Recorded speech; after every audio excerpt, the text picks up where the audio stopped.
Recording? Yes, recording. Rolling and action. I forgot the glasses are still there. You can see Whiskey Tango or not? We make sure we have a look if there's anything ominous on the on the other side of the dune. The light for down is not working anymore.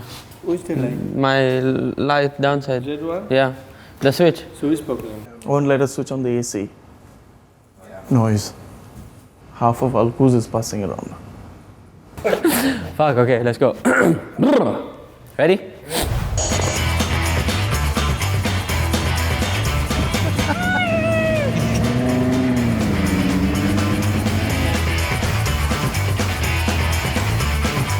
of a valley there, be careful. Woo. That's how you gain the miles. Presenting Whiskey Tango Foxtrot. How beautiful, rock and roll.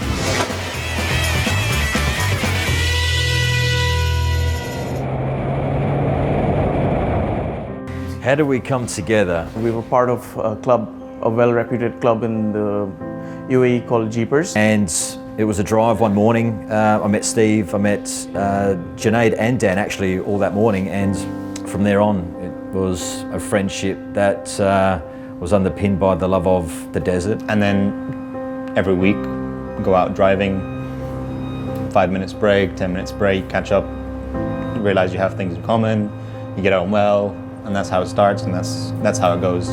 Each drive became more and more friendly. We built our relationships. We had a strong bond together.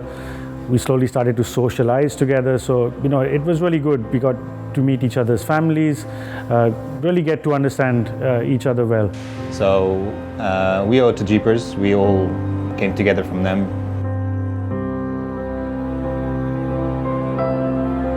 The way that we got together and formed the group and then preparation for the Rahal Challenge was Dan had done something similar in the past. I kind of took a leading role and said, okay guys, I'm going to organize. Let's all get together, figure out how we want to split teams, because you can only be a team of 4. Myself and Steve and Junaid had done a challenge early 2019, I think it was. 2020. We've done a day challenge. We've not done something where you go for 3 days, you camp, you drive 100 kilometers day 1, you need to come back to camp before sunset. In short, we were in. We didn't have a name, we didn't have a brand, we didn't have anything. But of course, thanks to Junaid, I call him the comms manager and the marketing manager. He just gets everything done in a snap. Reached out to our sponsors and they were very happy. The likes of Oakley, then we got G-Shock Middle East. We've got our own 3D by Dan. Then we have Elvin running his new firm, Gamifier Group. AOR was one of our finest sponsors. They helped us, and that's a close friend of mine, Marwan. He runs a reputed garage called RAMY. That's where my Jeep personally is built. The sponsorship element, getting people on board, bought into our team name, what we stood for, which is just 4 guys, who obviously have a love for Jeeps and the outdoors, and pretty competitive as well.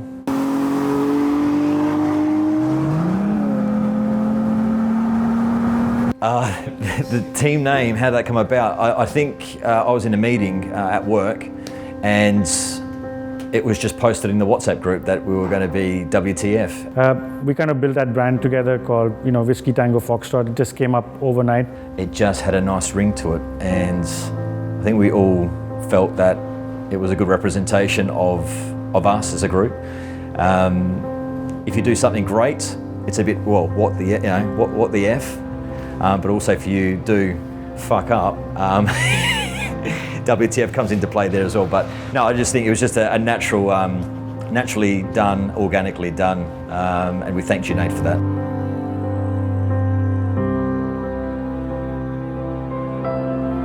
To prepare for this challenge, it actually, we have a very strong work ethic, and that's our mantra basically. Don't take things for granted, practice, let everyone know our roles. Of course, we were led by a very great captain, Dan. Good at leading, who's good at reading the GPS, who's good at scouting, and you build on that. And then you get into more technical things. How should the Jeep be prepared?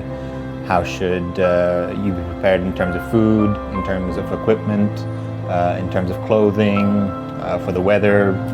Could be anything. So we formed a group based on comfort level, synergy, and communication. Made sure we played our roles. Prepping for the challenge, my Jeep is a bit unique when it comes to preparations and accommodating gear, because I have a massive sound system, and for these challenges, the respected senior drivers have always mentioned the lighter you are, the better it is. So my sound system alone weighs 120 kilos. So I got that off. And then I'm very concerned about safety. I don't like gear moving around while driving because the sound irritates me. I like to concentrate when I'm driving. So I got custom built racks and harnesses made so that everything is secured. And one of the concerns for us who drive JLs is fuel consumption. So we were advised to carry at least 60 liters of extra fuel. And where we were heading, there was no availability of fuel before the last stop. So I got custom brackets made for fuel jerry cans onto my doors, and I had a bracket made for a massive 40-liter jerry can from AOR. And so you're preparing all of this, I'd say probably a few months in advance. It's a bit of excitement. You're excited to be doing something. And this year, definitely with COVID, we've all been stuck inside since March. And this was the first real push to get back outdoors and dune bashing properly outside of Dubai, because until now we were stuck within the Emirate, couldn't really move. So the excitement meant that we met 3-4 times outside, went for dinner, chatted about it casually, and the closer and closer we got to the challenge, we started to get more serious. Some competition came in, a lot of people saying, oh, we're the best. Other teams saying, no, we're the best. We're going to do this, we're going to do that. So that's how it starts. And the closer you get to the challenge, it gets more technical. You start talking about GPS tracks, about the areas we're going to. The organizers didn't tell us the area until 3 weeks before the challenge, but based off experience of the organizers, what they've done, we knew that it would be in the empty quarter, really close to the Saudi border. It's pretty much the furthest place you can get from civilization in the UAE. And so with that and with the experience of previous challenges, we were able to look at the area, how the dunes follow the wind, which directions we'd be going against the dunes, and started to look into more detail of how the challenge was going to be. Dan did the main GPS. He was the lead GPS. I have a huge passion for GPS and navigation as well. So I was basically second in the command that they teased me. The GPS man, second in command. Not the main man, second in command. We had Junaid and Elvin, who were the scouts. I was lead scout next to Junaid. We left the more complex stuff to Dan and Steve. But yeah, as scouts, I know we're a little bit we're the collateral damage if with going over the unknown to see what's on the other side, to make sure that we can hold the line as straight as possible. And of course, we brought on board Abhiyan and Dee. Dee looked after all our filming, photography work, kept us real. Abhiyan was our support driver and also supporting both me and the scout.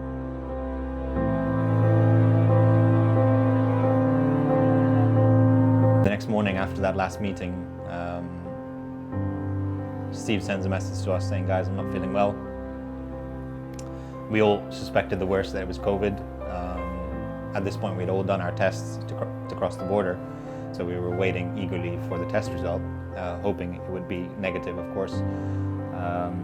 But he was totally out of it. And I was really struggling. And, I had to message the guys in the group saying, guys, I think I can't make it. So there's this up and down. 1 minute in the morning you're feeling you can make it. The next thing in the afternoon, the fever skyrockets and you think, damn, I can't do it. And then you have the additional stress of, you don't want to leave anything last minute. So I didn't want any of the guys to think, oh, damn, we now need to replace Steve and we don't have a spare. I, unfortunately, as well, seemed to have called the same thing a day later. Really bad body pain, just feeling weak in general, you know, no appetite, and just feeling gutted because, you know, at the back of your mind, you're like, I can't go to a place so far away from a hospital, a place where, you know, the closest help is a helicopter, and that's something serious. Everybody thinks, yeah, it's smooth sailing when you see it, but a lot of hard work goes in, a lot of ups and downs happen, you know. And as the day went on, I started to feel better. I think the next day I was already back probably to 80-90%, and I was like, I'm doing this. And it was, Steve was still struggling a bit, so all of the guys, Elvin, Junaid, and myself, you know, gave him a call separately and gave him some motivation, gave him, you know, give him a kick to feel the excitement again. And luckily all was good. We were all negative for COVID, so it was a go-ahead. On the day, couldn't get much sleep the earlier night because it was the rush, the packing, making sure everything is intact, going through the checklist. Pretty restless all night. Double checked, triple checked my GPS devices, kept coming down, you know, going to the car, going to the Jeep, checking, have I got all my stuff, have I got my camping kit, have I got you know, enough water, have I rigged it correctly, you know, have I tightened down all the nuts and bolts, checked the air filter. Yeah, pretty much, you know, I didn't sleep. 6 a.m. woke up. Just my wife said goodbye. She told me to be careful, obviously, and heading over to Steve's. His wife was, as always, welcoming and made us breakfast. And that Steve took credit for. Get one of my wife cooking also. We framed You want to hold the Fame. You want to hold the front. Do not want to be. Steve claims it's Irish, but she said it's nothing close to Irish breakfast. But we had a good breakfast and we started off our journey from Steve's house. Unfortunately for me, I had some personal issues the morning of the challenge. I was meant to meet up with the guys at Steve's house for breakfast, have a nice good meal and then kick it off, and just that morning something just, you know, came up and I wasn't able to do it, and it was so serious that I was not even on the phone. So I just texted the guys and saying, go ahead without me, I'm not going to be able to make it, I'm going to join you later. But I think in their minds they were doubting whether I'd join at all. You know, there's some nervous energy there. You know, we're all looking very forward to this event. So we ate as much as we could. I was in the kitchen flipping the eggs over there, you know, making sure the guys are well fed, because we had about a 4.5 hour journey. We just missed our captain. The captain was, you know, held up at home. He had some personal stuff to deal with, so a bit misfortunate. But again, you know, being second in command, I said it's a kind of my responsibility to get the guys, you know, all motivated and, you know, ready to go. Started off our journey from Steve's house, made our way in a convoy. We headed to the PCR test checkpoint. The long haul towards Liwa. And the first part of that, which is the most anxious part, is getting through the Abu Dhabi border, right, because of COVID. We want to make sure that our tests and the accompanying paperwork checked out. There's always a nervousness there, you know, generally no issues, but you never know. I started to feel really sluggish because I was kind of, you know, suffering from a really bad food bug that I had. So it was really cool to have Abhiyan on board, absolutely great support. You know, he said to me, Steve, don't worry, pull to the side. He pretty much drove the whole way while I popped a couple of Panadols and, you know, just put my seat back and had a good sleep. So that rest was, you know, really definitely needed. Met up with the second team that was driving with us at the gas station. And from there we took it as a convoy all the way down to another gas station where we finally stopped to have a bite because it was getting close to lunch. So we finally reached the Rahal Challenge checkpoint where we had to register our team.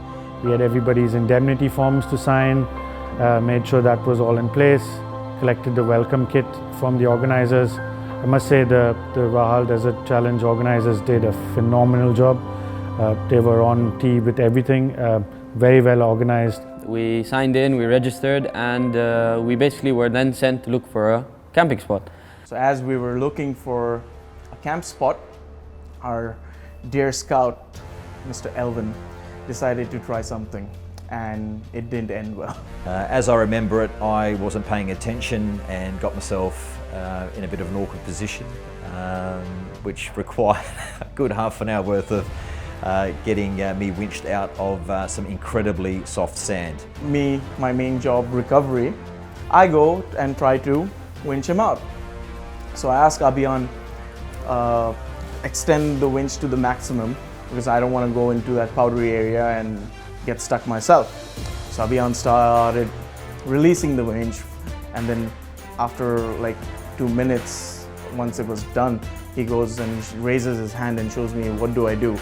It was the other end of the winch, it had just come off and there was no way of putting it back. Robert from the other team tried to help. We tried to bolt it back, but nope. So we were missing a winch. And before the first day is even over, as it even started, we are one winch down. So we weren't very excited, but we were ready for the challenge in any case because we knew we could work around it. And I think it was the defining time for Elvin and myself actually at that point to say, let's be a bit more cautious. Let's not take this lightly. This is Liwa. You don't mess with Liwa. Liwa drops you down a couple pegs in confidence and in ego, and it just gives you a bit of a recalibration of your skill set. Liwa is a beautiful part of the world, but it can be unforgiving as well. After that, all went well. We found a spot, not a comfortable one, but we found it because we didn't want to risk any more challenges. So we set up camp and we started to offload our gear. So I go to set up my tent, and another surprise, the 2-second tent took us 20 minutes and it never erected, if that's the term. So yeah, my tent broke, so I didn't have a tent, but thankful that I had a passenger, Deepak again, who shared a tent with me. Put the tents up and everything before it got too dark, started cooking, and just wanted to take the first night and relax, get everything sorted, the stickers on the car, run through a quick recap of the route we're taking, and then it was just all the teams together, so there was less team talk and more just friendly vibes and just enjoying the fact that we're all together and gonna go through this insane challenge from the morning. There was no sign of our 4th Jeep. Our captain was missing and he was unreachable for quite a bit of time, and we were worried. So we had planned in our heads that if he doesn't show up, we would do the challenge, but we wouldn't do it as by the books. Finally, we set up camp and we see the white Jeep roll in from the dunes with high beams and asking, "Where are you guys?" And that was our captain, Dan. When I saw all the guys' faces, and it was just relief, it's like I made it. I could see they were also relieved. And then it was just, you're in the zone, you're ready to go. It's like challenge, challenge, challenge, that's all you're thinking. Went to bed 11 o'clock and we wake up to incredibly dense fog. We couldn't see much. We were supposed to start at 8:30 in the morning. We were the 4th team to start out of a field of 20. And 8 o'clock came, it was still thick. 8:30 came and went, start time, and we would push back. Delayed till 10 p.m, which actually meant that we were twiddling our thumbs, and as you can appreciate, the adrenaline's there, nervous energy's there, you just want to get going.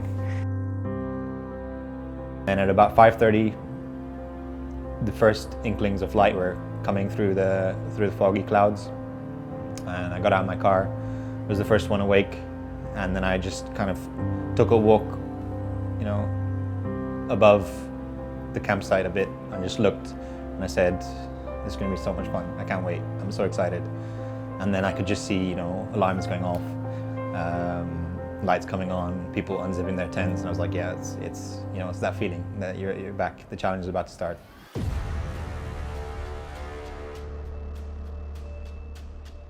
We were up at, I think, 6 o'clock in the morning or 5 o'clock in the morning. Packed up, put the tents back, strapped everything back, secured, safe.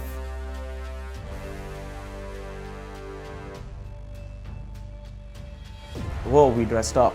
We gotta dress up. We had our merch,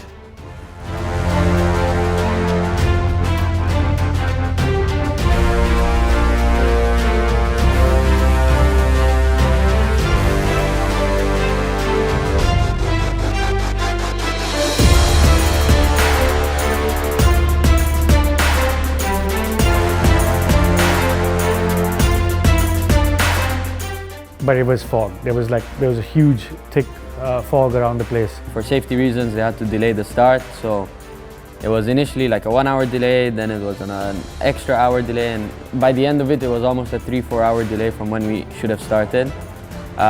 During that time, obviously the nerves grew, last minute checks, radio checks, few jokes here and there, but there was still the nervousness, like to get started, the anxiousness. Finally, we were called to the line, horn blew, and off we were. It's a GPS challenge, and the team that does the shortest distance within the parameters set by the organizers wins. There's certain things like a 5-kilometer corridor between the GPS points, where if you go out of the corridor, you get penalized 5 kilometers. There's some no-go areas like camel farms, certain governmental military zones that you can't touch, so if you stray into an area around those, you can also get a penalty. There's also treasure to find, which you get a bonus where it actually deducts kilometers from your final track. So when in the preparation, you have to plot the shortest route within all of these parameters to hit the treasure point, to stay within the corridor, to stay out of the no-go zones. And a lot of what you do when you're driving comes from that.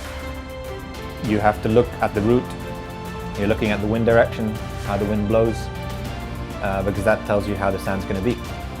If it's blowing north to south, which it was for day one, and we're going west, chasing the sun, as the Rahal Challenge slogan was, you're going along the dunes. So in some places you actually go down the dunes with the wind. In some cases you have to climb up with the wind, against the wind, sorry. And your work on the computer is to plot the shortest route. So if you see that on your shortest route you have to climb up a really big dune, with experience I can say possible or not possible. And obviously that translates to practice. So you do it, you have a best and worst case scenario. You plot points based on the GPS maps, which you've got to download, and that takes time. So once you've got your route plot and set, then you're ready to go. Yeah, we're up against it a little bit, but within the first hour or two, things were good. The team was gelling well. Everything that we trained for, we were putting into play. Good comms on the radio. So we plotted the GPS coordinates. We're on our way. Obviously, constantly telling him, keep it lined. And being the GPS car, we were the second car, so I would also be on the radio informing the guys behind, what's ahead. If it's a bit of a ditch, a bump, if the dune is a mess. They needed to jump up and scout for us. Being the leader, you're going into the unknown. You don't know the area, whether it's been raining. You don't know if it's had a sandstorm. You don't know if it's been particularly wet, if there's shrubbery, if there's trees, if there's wildlife. This is all an unknown for the leader. And with experience, obviously, you can read dunes to a certain extent. There. Yep. We have to avoid it or we get a penalty. There's obviously nothing in the dunes, so we have to go by the GPS.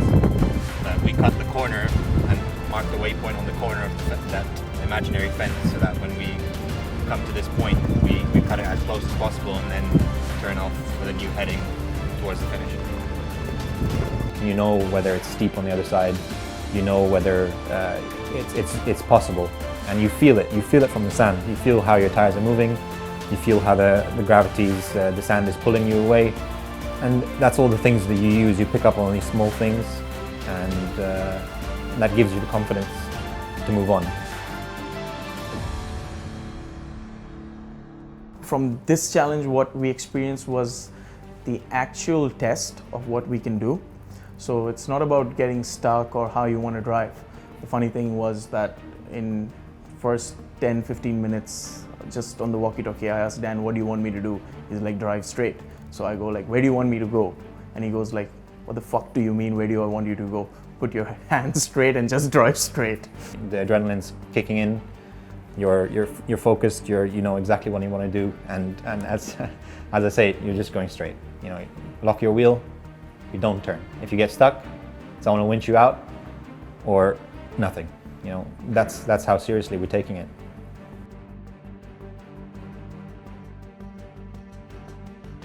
And you do get stuck. I think on the first probably 2 kilometers, one of the teams who was just in front of us, our friends Robert, David, Arnold, and Sharik, one of them got stuck. We realized later the reason, which was in this case David's car wasn't working. He was only in 2-wheel drive. He didn't realize it at the time, but it was it was gradual but quite a long climb. So you needed the 4-wheel drive. And he got stuck, and he was the last car in their convoy, but the others had already gone over. Either they didn't hear him on the radio or not, but he was there, and we were like, let's help this guy out. So me being the GPS and Steve, backup GPS, we both stopped, we waited. Elvin and Junaid went up, helped David out, and that was the first, you know, reality that, you know, these guys are really good drivers, and they just got stuck. So don't take it too easy. It's still you know, a challenge after all. Whoop whoop! Getting all the GPS in. That's the first GPS. The second GPX. It's the Overlander.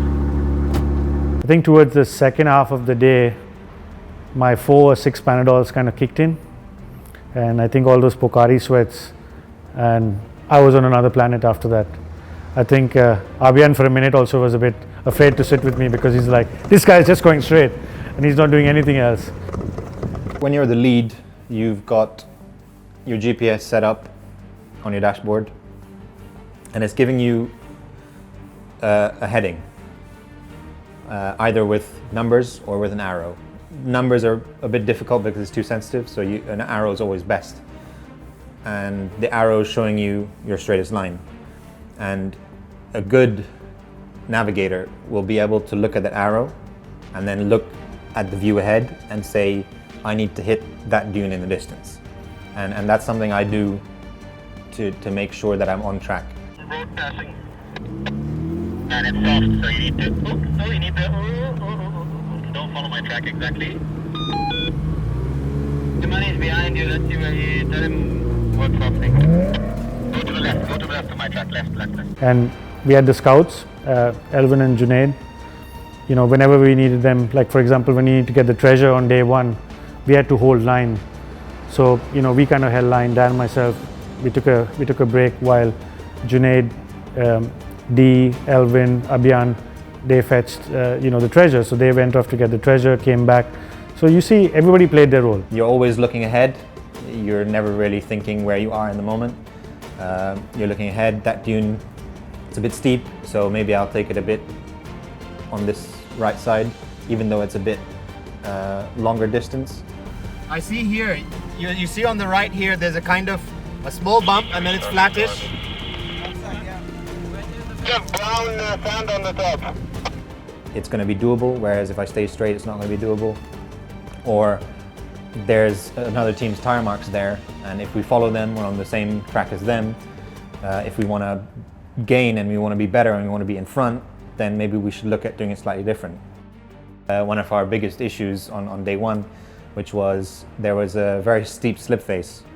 And so in dune bashing terms, the slip face is where the sand can no longer hold itself up.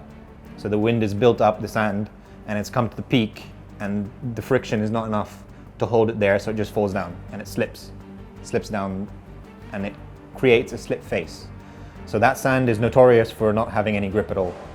If you try and climb it slowly, you'll just get stuck because it will just be soft like powder, and you'll get stuck. So you need to have a good run up. You need to analyze the bottom of the dune, whether it's gradual enough that you're not going to hit your suspension hard, and then once you're there, whether that momentum that you can build is enough to take you to the top of the dune. Dan could have done it alone, to be honest, but he made sure that we are part of it and we learned from this challenge. It's not about spoon feeding anymore. Like, you're here, there's no one else to help you. And at certain points, Dan would be like, okay guys, guide me. What do you want to do over here? And then we knew like he's just helping us learn and get more experienced in these challenges. So we would be like, okay, let's step let's pull up our socks and let's see what we can do best. In this case, I looked at it and I said, you know what, I think we can do it, but I can't afford me being the leader and the GPS to go do it and not make it or get stuck. So I called the team, Junaid and Elvin. I said, guys, time for your first main challenge. Go and find us a route. Elvin made it up. He did a route slightly to the left of what I had seen, but his feedback was, your route seems great, give it a go. Just to be safe, Junaid went up. He almost made it to the top. He had to do a slightly different line. So then I knew that I need to make sure I have enough speed to get up. So the first half was a bit rough for me. I kind of actually struggled on one of the dunes. I tried to go up, I actually didn't make it, and I had to come down. Unfortunately, Steve had some car issues at this moment. You know, it had already been quite a few hours. It was around midday. The sun, you know, is at its peak, so it's hard to read the dunes. It's hot, even though, you know, we're in December. It was still hot. He wasn't getting that peak performance that he needs to be doing this. And mind you, he's also a backup GPS. So at this point we were neck and neck, and I think actually Steve had a shorter reading than mine on the GPS. So we needed him to make it up in one go. Unfortunately, he couldn't. He started it and he just wasn't getting the power from the car. We never figured out what it was. We think it was just his car was a bit hot. So he didn't make it up. He had to stop, he had to reverse, obviously adding miles. But that's in essence why we have two GPS, to pick the best route from the day. Bye bye, Daddy. Bye bye, my son.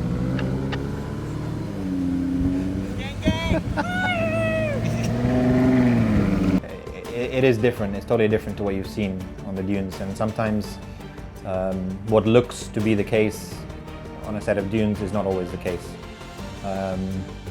There's a bit of emotion, there's a bit of adrenaline, there's a bit of everything going on. And in this case, you know, I was like, there's a shorter line, and I just saw it, and I'm like, I need to do this.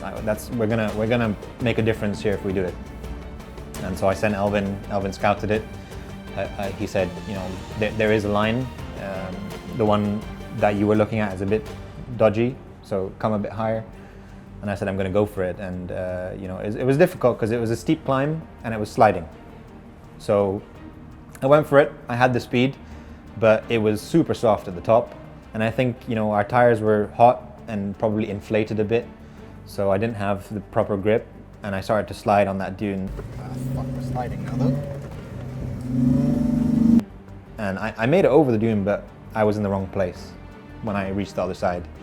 And I knew immediately, I was like, the guys were right. They were saying, you know, Dan, you know, we think we should go around. We should just follow the tracks that the other guys have made. But I don't know what it was. I was just like, I know, I got to do this. I have to do it. And in hindsight, I know that, you know, we could have saved some distance if I had listened to them in that case. No matter how many challenges you've done, no matter how many dunes you've driven, you start to doubt yourself because you don't know. Maybe someone's doing it better. So we carried on, we moved, and we reached one of the final checkpoints, which is about 10 or 15 kilometers before the last checkpoint.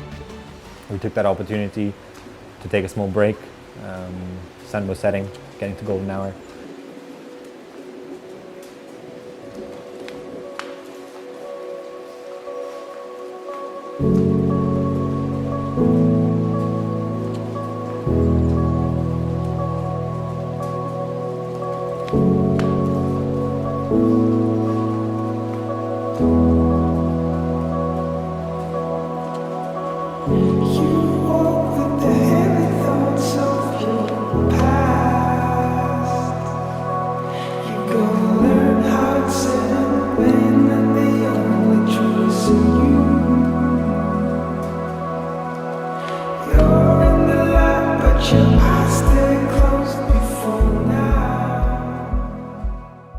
Setting off at 11 o'clock kind of made the day really short for us. So we needed to do about 96 kilometers in one day, in from 11 o'clock, and we needed to reach, I think, by 6 or 6:30 it was.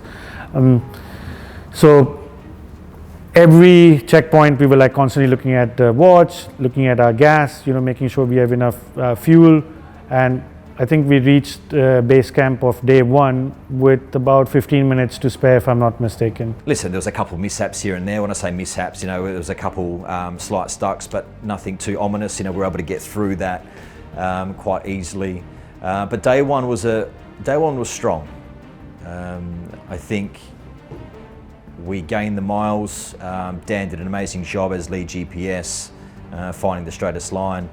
Myself and Junaid, when needed, we would drop ourselves over the other side of those dunes to see what was there, and it appears that because day one was so successful, what we were seeing and doing was able to inform the rest of the team, Dan and Steve, on how to navigate that particular challenging part of Liwa. Can't not believe that we did it in 96 kilometers, 96.6.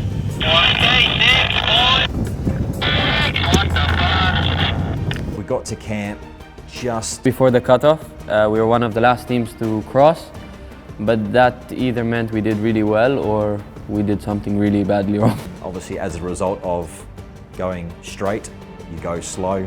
But we got there, set up shop, got the tents up, got the fire on, and had ourselves a well-earned meal and drink. The camp is just, a bit of flat piece of sand. You've got to set up. So it's the process of getting the tents out, getting the fire going, who's got the wood, who's got the lighter fluids, and you're doing this obviously still covered in sand from the day. Your car is literally, a couple inches thick of sand inside. I was driving an open Jeep, Elvin was driving an open Jeep, and you walk out, you have to winch, you have to recover, you discuss, then there's sand, there's dust, and you sweat. When you started showering, others also wanted to shower. We're not talking about a shower as you would normally at home with nice hot water and your palm olive shampoo. This is the boys coming together, helping each other out, with getting the shower pump and pumping their air in. And Ned was kind of pumping the water for all of us. Another surreal kind of moment, funny, I would say, really funny. Each of us, getting the shower held by Junaid and pumping the water. I had to shower 6 Corona-ass men. Great night, obviously connecting with the other teams, particularly the other sort of teams that we all are very good friends with. We kind of broke bread together, shared our food as well as drink together, had a good laugh about the day, looked back on what we did, where we struggled, all the plus points. No negative points as such, because as I said, with this team, nobody looks at your negatives. It looks at, okay, stuff happens and what we can do better, and no finger pointing, no blame games. And that really makes and brings out the best of each one of us, I think. Because it's very easy, particularly with a challenge like this. One day you give it your all, the adrenaline is pumping hard, and it's exhausting. You are switched on for literally from for almost 10 hours driving and keeping an eye on all of the instruments in your car, listening to your car, listening to the guys on the radio, and making sure that you're holding the line. The empty quarter. If you've not been there, you don't know the magic it holds. And it was just unbelievable what 4, 5, 6 guys in a convoy can feel and experience as a journey, and that's how we ended day 1.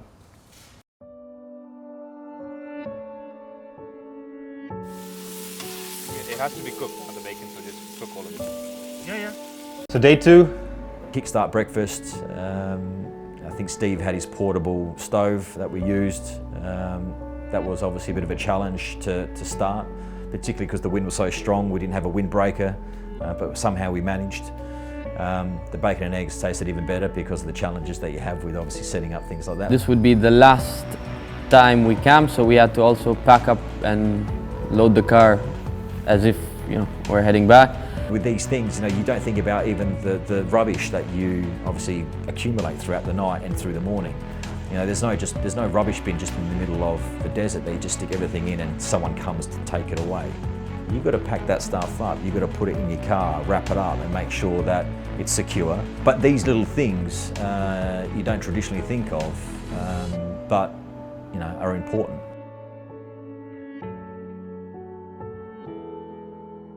Day 2 is only 50 kilometers, but we also knew that the dunes are tough, and I reiterated that to the guys. Way more challenging, way more technical. It kind of reminded us all of, you know, why we love doing this. You know, it's yes, it's the challenge, but you know, being in touch with nature, being out there in the open. This time, instead of going west, we're going north. You're going right against the slip faces, always climbing up the slip face, and then you have a gradual on the other side. But you do also get sometimes very steep dunes where you're climbing up that slip face, but on the other side is also a big drop. So as the lead car, you always have to be a bit wary of that. Since it was a shorter journey in terms of kilometers compared to day 1. Day 1 was 100 and day 2 was supposed to be 50 kilometers. So we had a lot of time. So we were at our comfort zone. Like we did see the challenges, we did see the route, we saw the tactical or the technical aspects of dunes, but we did manage to accomplish all of that with a lot of fun. The concentration does lapse now and then because you're so close, and that's when you need to really dial up the concentration because that's when real big mistakes, and thankfully it didn't happen, but accidents can happen as well. I had quite a difficult line, drove straight up, and I just heard this explosion. My tire popped off, and the guys were great. You know, as soon as I had my tire blew out, Abian jumped out of the car, got the base plate out, Junaid got out his jack, and that's where your team is playing. You know, your teamwork. When someone needs help, you're there. Quickly get up the car, jack it up, pop the compressor onto the tire, pull the tire onto the rim to make sure there's a seal, and you just wait for it to inflate, and then you get that sweet pop, and the tire's back on the rim. Bang, bang. Now, we did see a couple other teams, unfortunately, endure a couple real tough accidents and challenges. Thankfully, all safe and well. We just heard from one of the other radios, "Ooh, there's a Jeep that just flown, the Jeep just flown," and we're like, "Oh shit."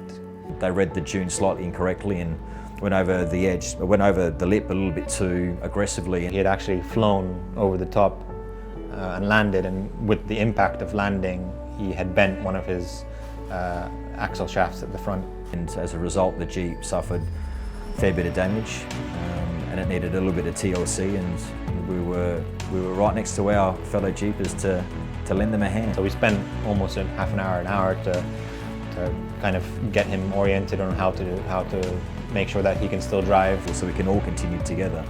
You know, it's a bit, a bit like, particularly within that community, no Jeeper left behind, so to speak. There were actually, spots where we didn't even talk on the radio, just taking in the beauty of everything around us. Beautiful flats in some sections, some amazing dunes. There is something so calming and therapeutic about that it's really hard to explain. When we were driving there, you've got this, just rolling, it's just untouched white sand, which just underpins that you are literally at one with nature. There's something to be said about that. It's good for the soul. Last 13 kilometers, we started getting the alerts like 5 kilometers, 4 kilometers, 3 kilometers left. Finally, when we hit, I think so 4 kilometers, we just gunned it. We just gunned it towards the end. And we're like, boys, we gotta do this. We came over this big dune, and I looked up and I just saw the whole landscape in front of us, and it was just this amazing shot, Finish happened to be on top of like a tabletop mountain kind of a scene, and that was just the icing on the cake to just look at that.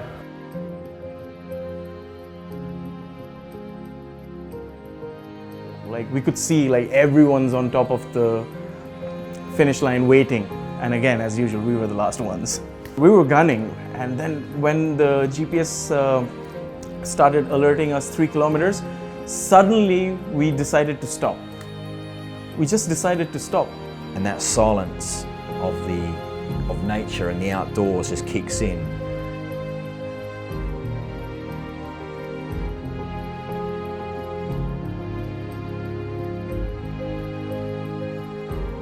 see all these dunes and the sun and the clouds, and just in the center of us you could see the finish line.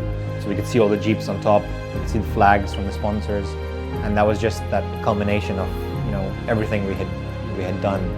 All the hard work that we put in, all the training, you know, the tactical meetings, the fun meetings, the dinners we go to, you know, the ups and downs, the sicknesses, the, you know, not knowing where our captain was. All of that comes into that moment, and you see the finish line and you're like, guys, we're there.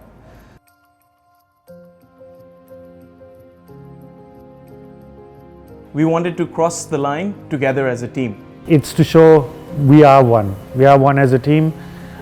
We wanted to finish it as one.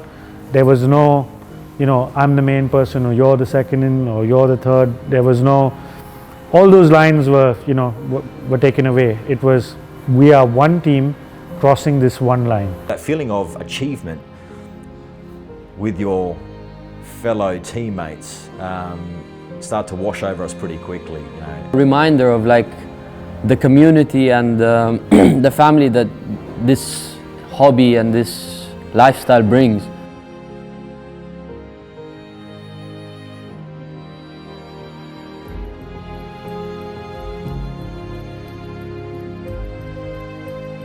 We didn't care if we won the challenge or we lost, but we still drove it like, you know, we wanted to win no matter who was feeling down, who was feeling sick.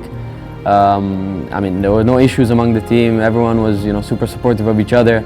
And everyone was alongside, all the 4 Jeeps lined up, and we just said to each other, you know, guys, great job, let's finish this out. We can see the finish line, let's go get it. You know, win or lose, doesn't matter. You could see like you've accomplished something.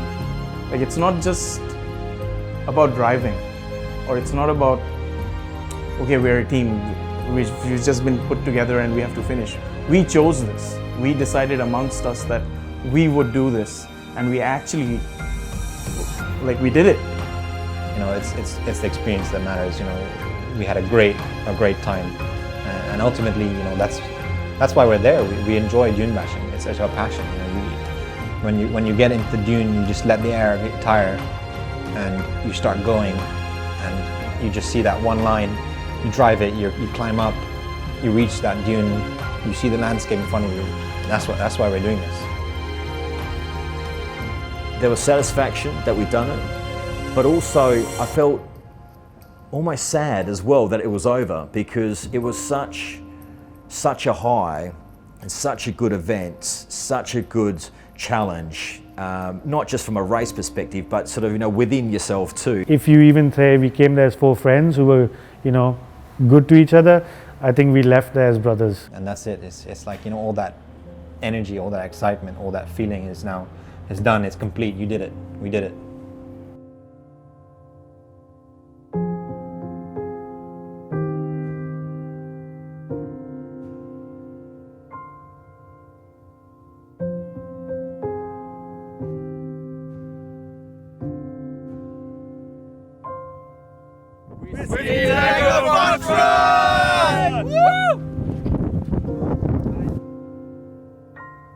You know, I get asked a lot. What's the most important mod? What's the first thing they should do to the vehicle? Well, mostly fuel.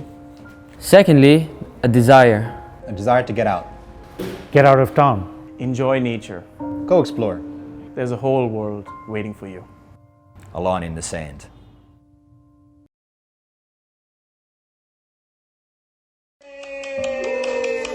All right, so we're going through the award ceremony for the Rahal challenge, the desert challenge that we did. We can't get together in person because coronavirus. Okay, so 20 teams, and our team name is Whiskey Tango Foxtrot. I'm a little bit excited. So, and we did it in 138.6, I think it was. So we're waiting for the results now. 141.2 kilometers, Sendgate number 1. We're down to the top 3. We haven't been announced yet, so let's see.